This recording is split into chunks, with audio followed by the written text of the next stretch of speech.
tragovima romske kulture. Upoznajte romske velikane i njihova djela. Ponedjeljkom od 8:30 Radio Kali Sara. Dragi gledatelji i slušatelji emisije Tragovima romske kulture, dobrodošli u još jednu epizodu. Danas ćemo kolegica Maja i ja govoriti o jednom od boljih perioda u novijoj povijesti prisustva Roma u Europi, a to je razdoblje 1920. i 1930. u Sovjetskom savezu. Međutim, osim toga, reći ćemo nešto i o periodu koji je prethodio tom razdoblju i nešto o Sovjetskom savezu u kasnim desetljećima i vidjeti kako se zapravo situacija mijenjala.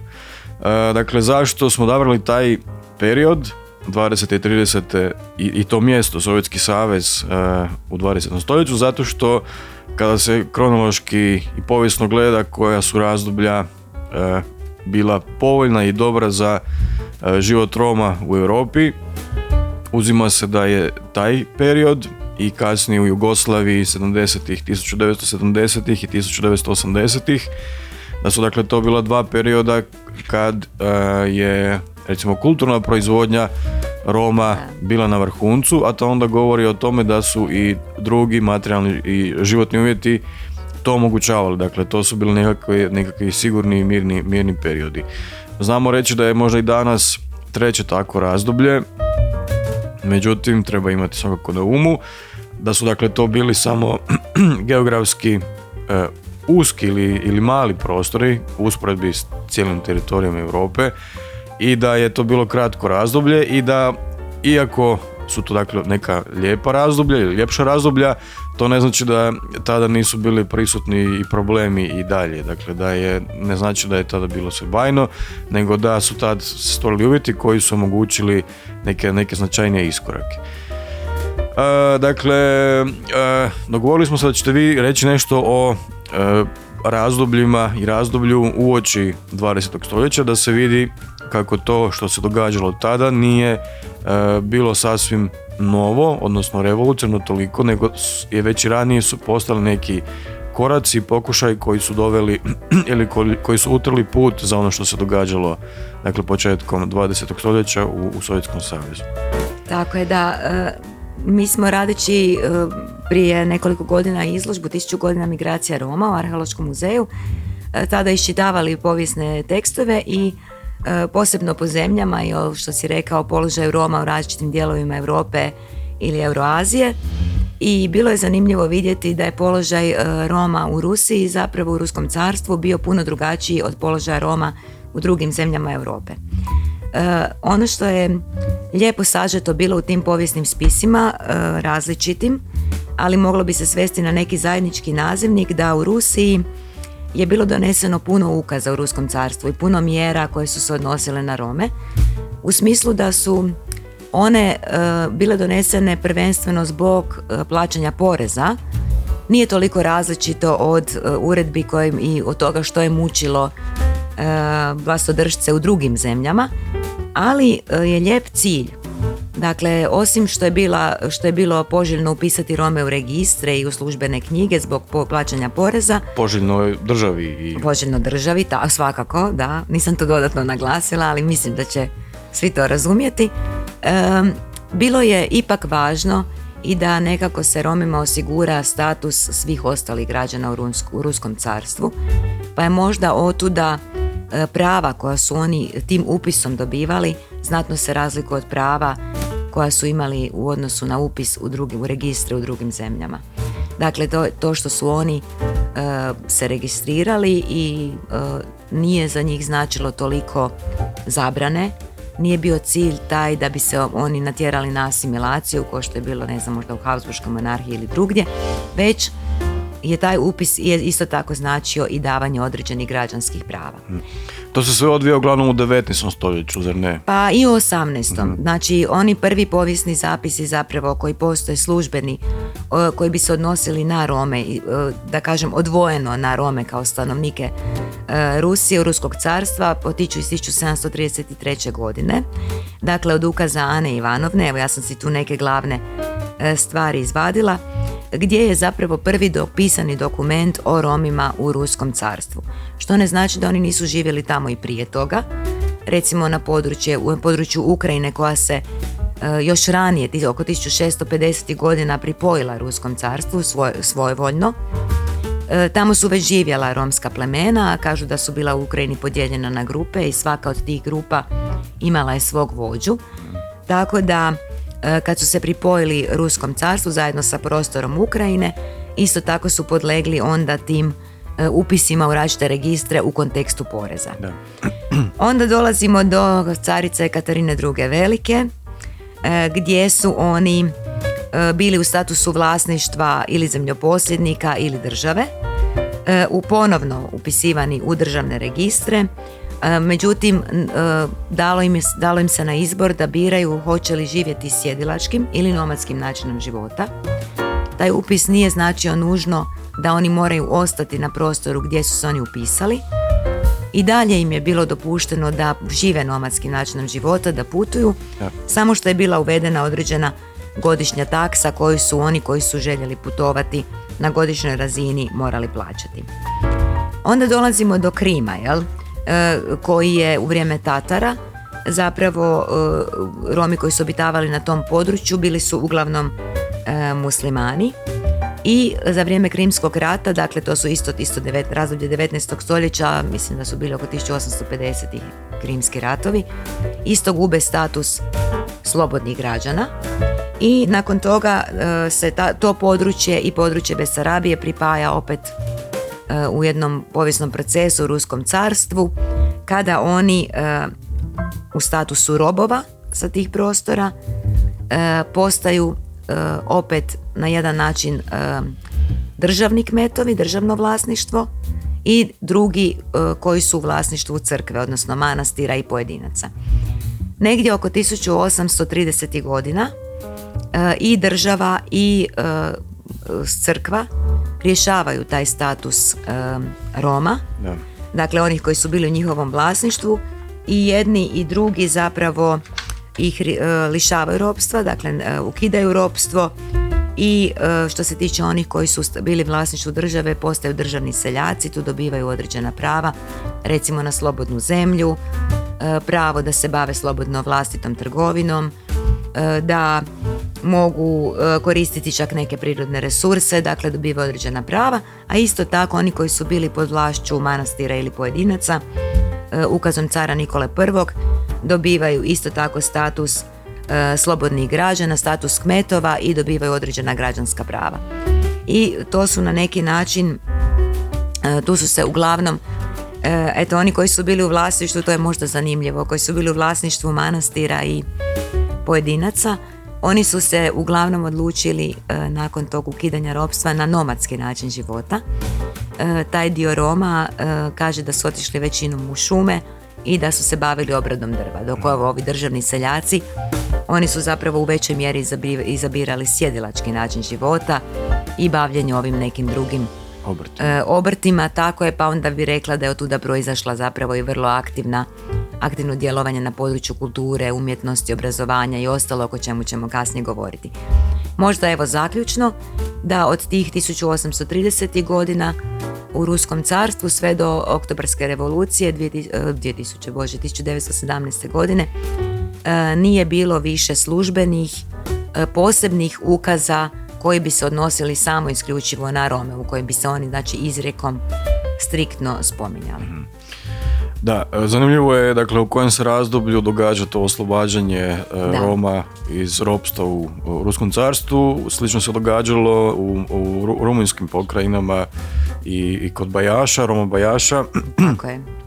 Govori se, odnosno smatra se da je velik utjecaj na to oslobađanje imala Francuska revolucija, kao i na dešavanje tijekom 19. stoljeća diljem svijeta i u Americi primjerice.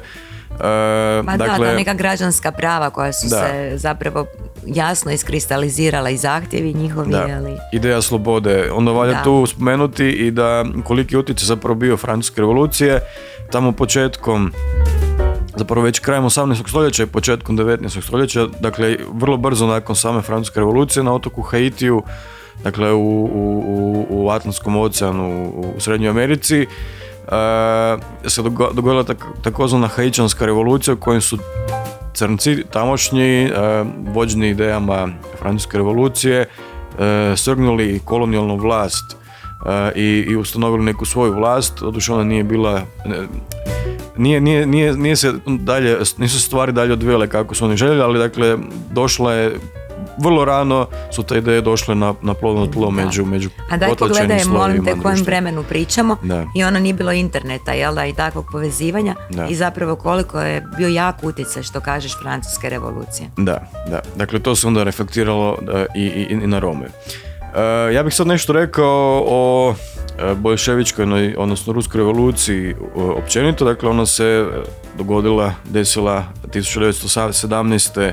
u oktobru, prije toga je u februaru, odnosno veljači, to je po julijanskom kalendaru, bila već jedna, dakle, koji je bio zapravo u nekoj osnovnoj misli ideja. Poznato je da su Romanovi tada vladali Rusijom, već dinastijama, odnosno generacijama, i ruski seljaci ponajprije, jer Rusija je tada bila buržoazija prilično razvijena, čak su Marks i Engels kao glavni ideolozi u ovom neutralnom smislu te proletarske revolucije smatrali da će se revolucija desiti negdje na zapadu gdje je već buržoazija, odnosno građanska klasa razvijena, ali nitko nije očekivao da će se ta revolucija desiti u Rusiji, koja je bila dakle većinski seljačka zemlja, poljoprivredna. Dakle, ukratko, taj narod je napao dvor, svrgnuo tu vlast i krenuo uspostavljati proletarsku državu, odnosno državu Sovjeta, tih tijela radničkih i seljačkih. I sva ta društvena kretanja, mislim, prema mom sudu, to je jedan od najsvjetlijih događaja uopće u ljudskoj povijesti, je kao danas se tako ne gleda na to. Zašto ja to smatram i zašto, mislim, uvijek mi je krivo zašto da to objašnjam i opravdavam, ali to je bio nekakva točka gdje su se dijelovi stanovništva nekako potlačeni u ekonomskom, društvenom, političkom smislu odlučili da da kapitalističkom sustavu treba doći kraj. Dakle, da sa društveno bogatstvo treba drugačije raspodijeliti, da radnici kao većinski i nositelji zapravo društva trebaju odlučivati, odnosno određivati smjer kretanja dalje. I nažalost, već brzo nakon toga stvari su pošle u krivu, ponajprije zbog toga što se ta država pretvorila u totalitarnu i autokratsku državu, na čelu koje je bio Staljin. To se dakako reflektiralo i na položaj Roma. Dakle, te 1920. prvenstveno, a onda i prva polovica, recimo 1930-ih, je bio taj jako svijetao period za Rome. Primjerice, eto što je bilo uvedeno, dakle, nakon te oktobarske revolucije, neke od stvari za koje se mi danas na zapadu borimo. Dakle, primjerice pod Lenjinom, odnosno dakle, tih ranih 20-ih, male društvene skupine, odnosno manjine, su počele dobivati svoje lingvističke sustave, odnosno primjerice Romi su tada razvili svoju abecedu, odnosno Nina Dudarova, koju ste spomenuli, drugi su krenuli raditi na pismenosti Roma, razvijali su dakle abecedu, udžbenike za učenje jezika i tako dalje. Zatim... Dakle, možda da tu istaknemo baš i imenom i prezimenom Nikolaja Aleksandrovića Pankova, da, koji je radio sa Ninom Dudarovom, koji je bio zapravo romski književnik u to vrijeme i radio je s njom na jednom članku koji se zvao Uzorci romskih slova, gdje je zapravo po prvi puta predstavljena verzija romske abecede. Da. Što je, evo, meni se čini, i temeljila se na dijalektu tamošnjih Roma, dakle ono što si rekao, manjinskih jezika na tom prostoru, i nekako bi rekla da su to bili ti vrlo značajni začeci ti zapravo te pismenosti, kako bi rekla u današnjem smislu, prvih rječnika nekakvih i možda udžbenika, izdavanja časopisa na romskome jeziku. I općenito mi se nekako taj gospodin Nikolaj Pankov jako nekako čini kao važna ličnost, zato sam rekla da ga spomenemo imenom i prezimenom. jer su velik trag u romskoj intelektualnom radu, bi rekla, ostavile i njegove kćeri obje i njegova nećakinja. Pa možemo kasnije nešto o njima reći, ali zasigurno su imale veliku podršku oca, odnosno ujaka u tome. Da, dakle, osim što su brinuli o tim manjinskim skupinama i nisu ih, postojale su kasnije te tendencije, ali nisu ih htjeli na silu asimilirati, dakle nisu htjeli da izgube svoj identitet. O Ruskoj revoluciji primjerice govori i činjenica da je 1917. to postala prva velika zemlja koja je ženama dala pravo glasa. Usporedbe radi, u Švicarskoj je to postignuto tek 1970. Dakle, Švicarska, za koju se smatra da je jedna od najrazvijenijih država i najbogatijih država svijeta. Dakle, oni su radili na jednakosti muškaraca i žena, pobačaj je bio dozvoljen i tako dalje. Radilo se dakle na obrazovanju svih slojeva, ponekad možda i nedovoljno sofisticirano, dakle išlo se više na kvantitetu nego na kvalitetu i svatko ko je bio pismen, odnosno ko je bio obrazovan do neke mjere mogao radio kao učitelj, ne? Dakle, to su bili veliki sustavni projekti za razvoj društva. Primjerice, svi državljani SSSR-a imali su pravo na svoje etničko opredjeljenje. Dakle, osoba je birala opredjeljenje takvo u dobi od 16 godina, njegovi roditelji su birali, ako su roditelji nisu slagali, automatski je djetetu bilo dodijeljena etnicitet oca. Zatim, sloboda za religijske prakse su ustavno bile dozvoljene, iako je komunistička partija bila sekularna i areligiozna i smatrala je da se to kosi sa marksističkom teorijom, ali u načelu su, dakle, vjeroispovijesti bile dozvoljene. Na koncu Rusija je ogromna i Sovjetski savez je bila ogromna zemlja i ne dozvoliti takve stvari bi bilo kontraproduktivno, iako kasnije sa Staljinom sve te slobode su bile polako ukidane. Ono što je zanimljivo u vezi Roma u tom periodu, mnogi su se stvari događale, pa je tako primjerice bila ideja da se uspostavi romska država, odnosno autonomna romska pokrajina unutar Sovjetskog saveza kao i autonomna židovska pokrajina. Međutim, to je ostalo kod Roma samo na ideji jer je bio veoma zahtjevan projekt. Već smo nešto rekli o tim projektima, dakle i opismenjavanja, obrazovanja, zaposlenja i tako dalje. O tome dobro govori primjerice Sofija Zahova u svojoj povijesti romske književnosti, koja kaže dakle da je sovjetski režim ciljao na male etničke zajednice čija politička i socijalna integracija se trebala postići preko razvoja njihovog jezika i kulture. Kao rezultat, romski jezik koji nikad nije bio zapisan, postao dakle zapisan, odnosno počelo se raditi na njegovoj pismenosti, odnosno pisanosti. Formulirao se, kao što smo već rekli, sustav jezični, odnosno gramatički. Objavljivali su se knjige, udžbenici i tako dalje. Dakle, čak i prvi tekst, jedan od prvih tekstova uopće na romskom jeziku, baš autora Aleksandra Germana, kojeg se smatra jednim prvim zapravo modernim romskim autorom, u tom smislu da je on, dakle, autor, potpisivao se i tako dalje. Dakle, on je autor tog prvog teksta na romskom jeziku. Osnovao se zatim i poznati čuveni romski teatar u Moskvi i tako dalje. Dakle, aktivnost je bila veoma, veoma bogata u tom periodu. Mi smo nabrojali samo neke imena, tu još bio Ivan Rom Lebjedev i mnogi drugi. Možemo li onda nešto više sad reći o tim osobama koje smo spomenuli? Pa da, evo, ja sam baš sebi pripremila možda nekako žene. Da. Jer mi je bilo lijepo vidjeti da je tako napredan otac, gospodin Banko, podržavao svoje kćeri u obrazovanju koje su postale znanstvenice, i to ugledne znanstvenice. Dakle, Natalija i Ljubov, jel? Mislim da se tako izgovara. Da. Jedna je završila kemiju, druga biologiju.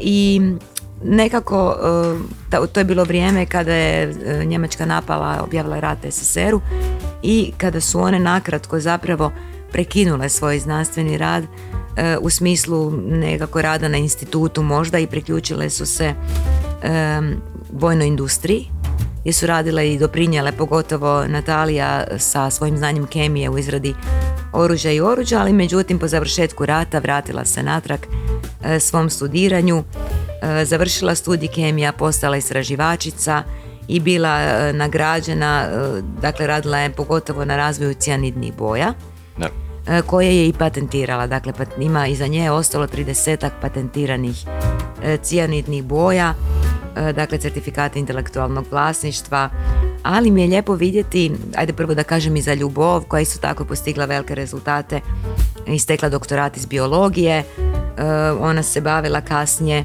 radeći na Ruskom znanstveno-istraživačkom institutu, bavila se i predavanjima po različitim školama, djeci i mladima, ali ono što mi je bilo lijepo vidjeti kod obje, dakle bile su stvarno vrhunske znanstvenice, je to da su bile jako svestrane i tu se može vidjeti isto, bi rekla, ta kreativnost romska. Dakle, jedna se bavila pjevanjem, plesom i slikanjem, akvarela grafika, a druga je bila zapravo pjesnikinja, pisala je memoare, bilježila je na neki način nacionalnu romsku povijest. Da.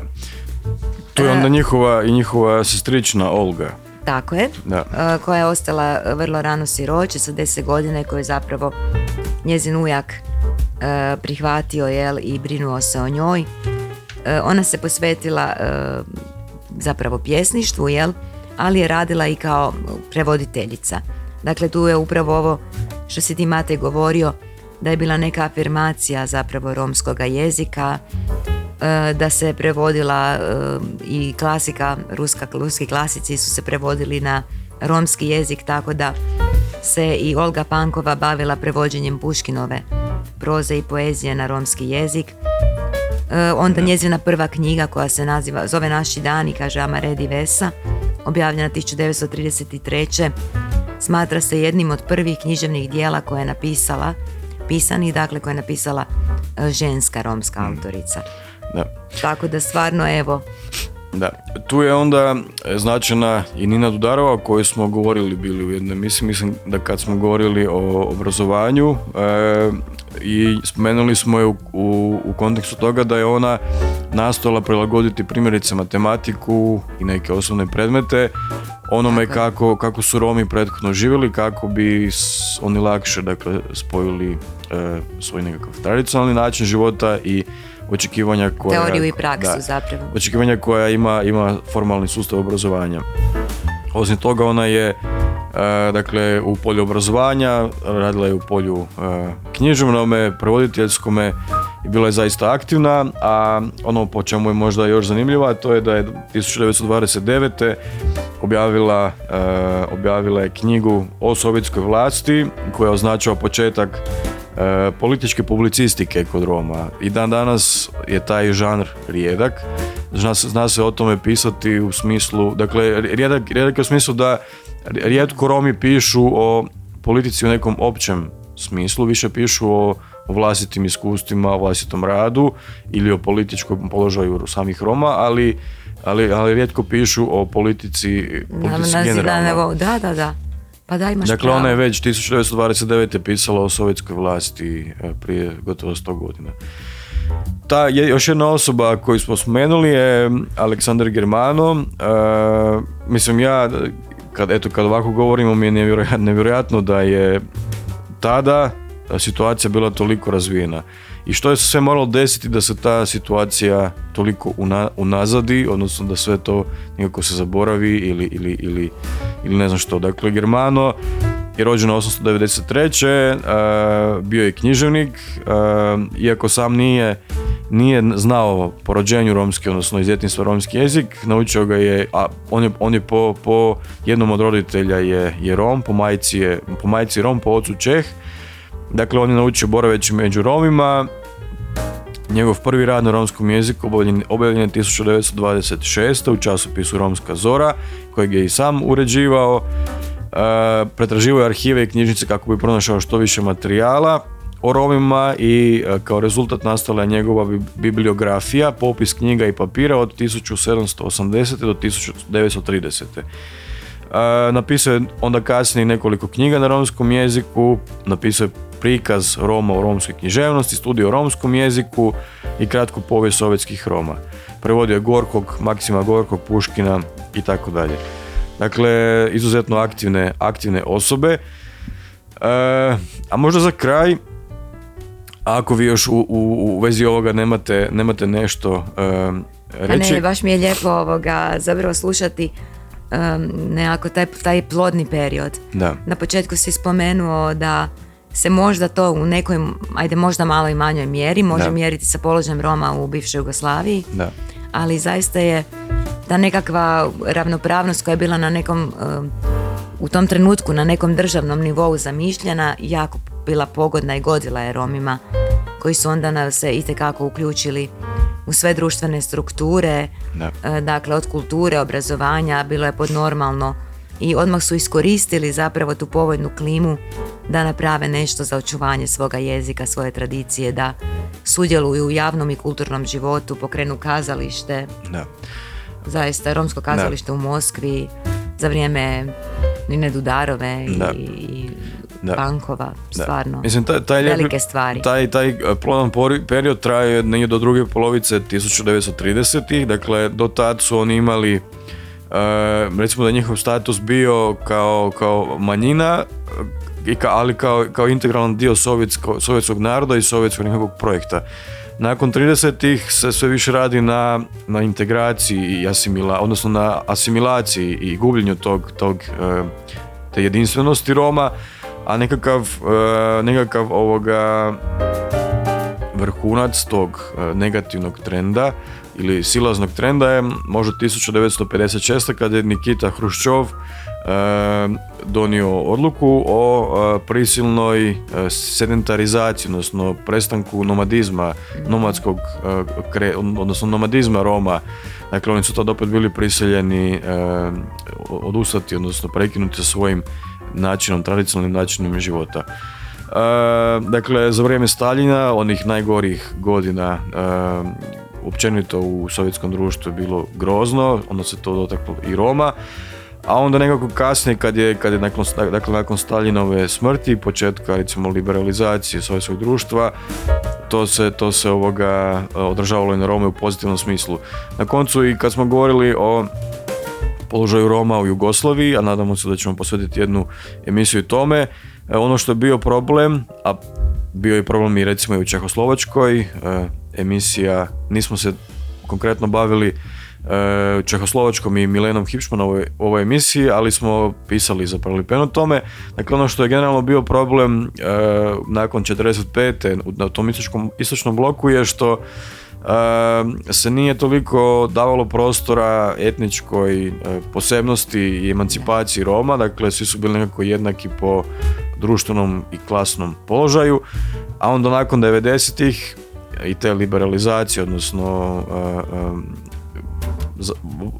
dolaska... Stvaranja nacionalnih država u stvari. Da, prelasti kapitalizma globalno, konkretno u Čehoslovačkoj, ali i svuda na istoku, Romi su slobodnije recimo mogli zagovarati svoje etničke težnje, međutim socijalna sigurnost koju su imali je bila izgubljena. O tome govori nedavno Patrik Banga kad je bio u Zagrebu, da je i rasizam porastao nakon 90-ih, izgubili su ta socijalna prava poput stanovanja i poslova.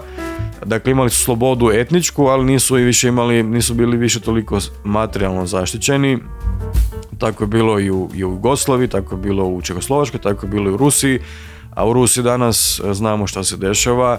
Dakle, iscrpljivanje ratom i agresijom na Ukrajinu i vrlo vjerojatno se to itekako odražava ponovno na Rome.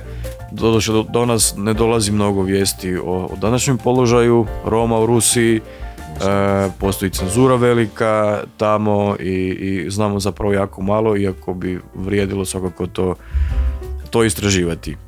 Sad bih ja vas volio za kraj pitati, slažete li se vi, odnosno što mislite s uspoređivanjem današnjeg perioda s tim periodima SSSR-a 20. i 30. i Jugoslavije. Dakle, slažete li se s time da su to neki svijetli periodi u novijoj povijesti Roma? Za Rome, da. Da, slažem se apsolutno da su bili svjetliji periodi. Bez obzira što nisu mogli možda toliko isticati, zapravo tad nismo isticali ni nacionalnu pripadnost u smislu Hrvati, Slovenci, Srbi, jel? Pa tako niti Romi. Što se tiče njihovog uključivanja u društvo i u obrazovni sustav i u sustav zapošljavanja, pa možda onda i u taj sustav koji je pratio nekih državnih stanova, socijalnih mjesta za boravak, tako uređenja, naselja i svega, to ih je sve itekako zahvatilo i mislim da je to dalo onu mogućnost koju smo često spominjali u emisiji, da kad nemaš riješeno svakodnevni život, socijalno pitanje, teško možeš se baviti svojim jezikom, književnošću, nekim drugim granama kulture.